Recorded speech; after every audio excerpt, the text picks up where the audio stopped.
And Stranger Things Season 2 comes to an end. I'm not gonna fucking lie.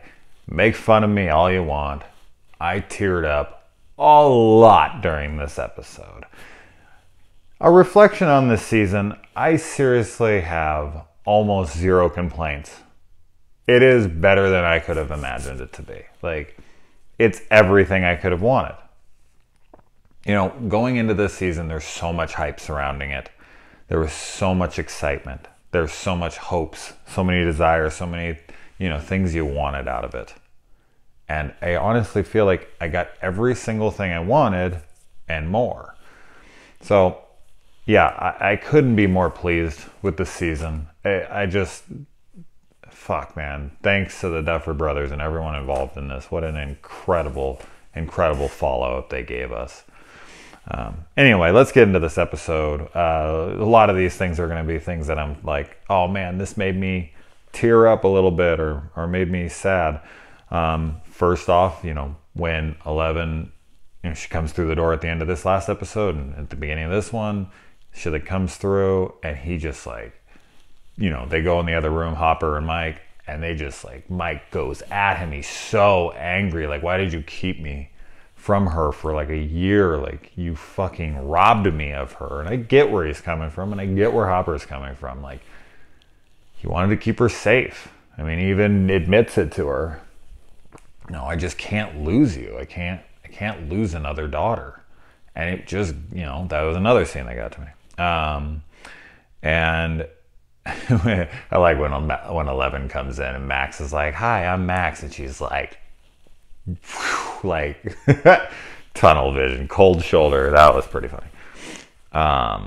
The only scene I enjoyed with Billy in it was when he was hitting on Mike's mom. I just found that to be just hilarious. I like the little nod to the first season when they're digging through the trash behind Will's house and they find the Christmas light bulbs for 2 seconds. Just a quick little tiny thing, but I love stuff like that. I love little nods. I love little connective tissue just to acknowledge we remember, here's a little thing here, here's a little thing there. It's the simple little things that make all the difference for me personally. So I really loved that. I have to say, this is something that was the most surprising to me about this episode and pretty much this season in general. I pretty much fell in love with Steve.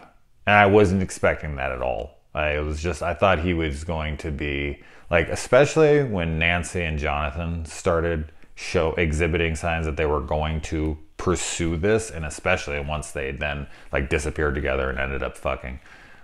I thought for sure Steve wasn't going to be able to handle it. And he was so cool about it. He's like, "It's okay. I just want you to know it's okay." That's the cool thing to do. So take notes, people. Let a person go be happy. But yeah, Steve, man. Fuck yeah. It's awesome. What a great guy this guy becomes through this whole season. I just loved him. And it's funny because, as I said before in a previous, he seemed to win me over in the episode where, she ends up fucking Jonathan. And I was kind of wanting that to happen. And then he won me over and I was like, oh, now I kind of feel bad. Same thing when he pulls up to the dance at the end of this and he sees her, he sees Nancy through the window and he's just like, oh, now I really like him too. This sucks. I kind of want them to be together now. He's awesome. But I really like Jonathan too. I don't know. And then, oh God, as I said, so many emotions during this episode. The talk between Hopper and 11, or Jane, whatever you want to call her now. It's going to be hard to be calling her Jane. Jane Hopper. I love it. God, that got me. Oh, just him, I can't lose another kid. And she just reaches over and she grabs his hand and just right here. Got me right here. And then 11 and Mike almost kiss. And it was you son of a bitch. But I knew they were keeping it for the end of the episode. And that's another thing I want to talk about. I love that they kept the innocence of the children while also taking this show dark. all of the relationship type stuff, especially within that age group, you know, Mike's age group, it was very true to the age they were, like middle school kids. Their kisses weren't overboard, you know, especially like 11 and Mike's kiss was perfect. It was just a quick little, and they were so excited about it, you know. And then you got Lucas and Max's, same thing. It's just a very simple, we don't know what the hell we're doing. This is just new to us. And I loved it. It was just like the perfect way to do it. But I'll get to the dance in a minute. Billy ended up, I mean, he just ended up going totally psycho. I mean, Steve's beating the shit out of him, punching his face like 20 times, he's bleeding, he's laughing his ass off. But then Max like lays the beat down. I mean, she did have drugs to help her, but that was still like damn, man, Max went nuts there. And it seemed to stick. He seemed to be over it, you know, at the end. Like, all right, like I see. Which is, I don't know. I don't know how believable that is, but I don't care. I mean, it could happen, so I mean, you can't say it didn't, but I just feel like he's so psycho. Like, as soon as the drugs wore off, he'd be like, all right, Max. But he didn't. Maybe he just respected her. I mean, that could be that. I don't know if I think they tried to make it look like he was scared, but I kind of took it more like he was like, all right, like I can accept you as my sister. You're crazy too. I like it. You know, this whole scene, this, you know, 3 groups going off, like Will and the mom and them, they're trying to burn it out of Will. And then you've got, you know, Steve and kids, and they all go down the tunnels. And then you got Hopper and 11, and they're going, you know, to try to close the void. That whole sequence was just intense, and it's exactly what it should have been. It was a climax that you wanted. And when 11 like was in front of there, and she was going back through her memories, and she was using the advice she had gotten in episode 7, the awesome episode that everyone seems to hate because it's filler bullshit. It's not. That episode was awesome, but in addition, like, she used that advice and she really got it going. It kind of foreshadowed the future a little bit, like these powers are gonna eventually kill you, I guess, but we'll see what happens with that. Hopefully that's wrong. I was kind of fearful for like half a second when he said that. I was like, don't kill 11. You basically tried to kill her at the end of the last season, and I was like, are you gonna do it? No, they're not gonna do it. When he went out there, I was like, oh, thank God, you know. Oh, so when they were like, we're gonna possibly kill her again here, I was like, no. Yeah, so anyway. And then Dr. Owen, same thing. Like, even though he's new to this season, he was a character that fully won me over. It was kind of like, I liked him from the beginning, though. I felt like I was hesitant to trust him, but I was like, well, he's being straightforward. Like, he brought in Nancy and Jonathan back and he was just like, look, this is what we're doing here. Try to like keep it up. Good thing that they didn't listen and they came in, because they were able to do what they couldn't. But I think he'd been a straight up guy pretty much the entire time. You know, when they said that Mike may die and like, who cares? He was just like, don't you ever fucking say that again. Like, he's always been cool since the beginning. It's not like he like transitioned and became a good guy. I feel like he was the whole time. You just didn't know whether or not to trust him. So that was cool. The Dart goodbye scene with the 3 Musketeers and Dustin coming up and feeding it to him. You know, it didn't get me to like cry or anything, but it was like, oh, like this sucks. Especially like later, like a couple minutes later, when they pan over after the rift has been closed and they cut off the connection to like the hive mind. It was like, oh, there he is on the ground. Like, he's like whimpering too. He's like moving around just a little bit. And I was like, oh, Dart, like, fuck. That sucks.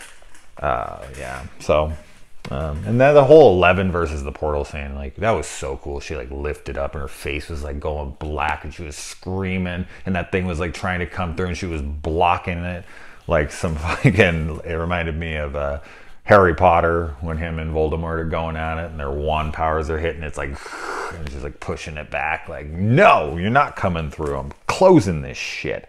And Hopper's just fucking blasting, breaking her concentration, shotguns and shit. I was like, man, There's nothing else he could do. But I was like, how are you keeping your concentration with all these guns going off around you? Another one that really got me, another thing that got me like teary-eyed a little bit was fucking once it's all over and they go and Will, you know, and his mom are practicing for the dance. You just see a real quick glimpse of a drawing of Bob the superhero. I just, you know, those were his last words basically to everyone as before he like left. And it just got me. It was like, oh, you know, because it was drawn so fast. I mean, this was pretty quickly after. Actually, this is a little late. I guess this is a little time after. I was thinking it was the next day because of the, you know, he's like, I need it Friday tomorrow. Oh no, I guess a little time had passed, but still, it doesn't matter. Just that drawing, man, that really got to me. I was just like, oh, like Bob, man, you made me love you so much, and then you had to go. What a bummer. And then another little cute thing was Dustin's mom had got a kitten to replace her dead cat, which was kind of sad. And just they couldn't have ended this better. I mean, they just couldn't have ended this better. Like, this dance ending was fan-fucking-tastic. It wrapped up so many things, especially like because there was a lot of like love story going on in this season. You had the, you know, Eleven and Mike, and you had the triangle between Jonathan and Steve and Nancy, and you had the Lucas and the Max, and, you know, another love triangle and Dustin thing going on. And so the Mike one, or the Will one, was kind of thrown in just because they needed to give him someone. It was like, all right, how about this chick? She might have been at the beginning of the season. I honestly just don't even remember her. But she might have been there, but it wasn't anyone memorable. But God, it closed off so many things. And I seriously, like, I felt every one of them. Like, especially like Dustin, because Dustin's my favorite character. Definitely. Especially this season. Every time he's on screen, I laugh my ass off. I feel for the kid. I get it. Like, I was a total fucking geek in high school, middle school especially. I was all into the geeky, goofy shit, and you know, I feel very much for the kid. But like, yeah, when like everyone was turning him down, he got the balls to go up to ask, like, he was trying to like play it cool for Max, and that didn't work, so he like sucked it up instead of like bitching about that and crying about that. He sucked it up and he went up to, like, you know, the hottest girl. Like, fuck it, I'm going for whoever I want. I think I'm looking good. And he, like, they turn him down. Then he tries. He's like, he even swallows that, and he goes and he tries to ask this other girl. And they walk away before he can even get there. And then he goes behind and he's crying. And Nance comes up and is badass for being like, you know what? Fuck these girls. Come with me. Let's make them jealous. You know, let's American Pie them when they pay. What's the band girl? To go around and talk shit so that everyone will be into them. Got that scenario going on here. And then you just, yeah, everything just wrapped up so well. And then, you know, not only was that getting me in the feels, but then it just, like, for one quick cool second, it just gives you this really cool glimpse of like the flip upside down, and you see the dance going on, and like the place where the dance would be. And then just the shadow monster over it, and then the credits. Fuck yeah, man! What a great episode! What a perfect end cap to such a fantastic season. I honestly, little complaints that I could possibly have would be so minuscule they're not even worth mentioning. They're just stupid, itty bitty, tiny little things, and they're not even real complaints. They're just like, oh well, nothing. So anyway. Let me know what you thought about this episode, absolutely, or the season as a whole. Now that this is over, we can talk about all of it. You know, you don't have to worry about spoilers at this point, because obviously, if you're watching this, hopefully you've seen it all. I would hope you wouldn't be watching this unless you have. So anyway, guys, all right. What a fantastic season. I cannot wait for next year. Hopefully, this has been renewed for 4 seasons altogether so far. So we got 2 more coming for sure. So, all right, guys, until next time.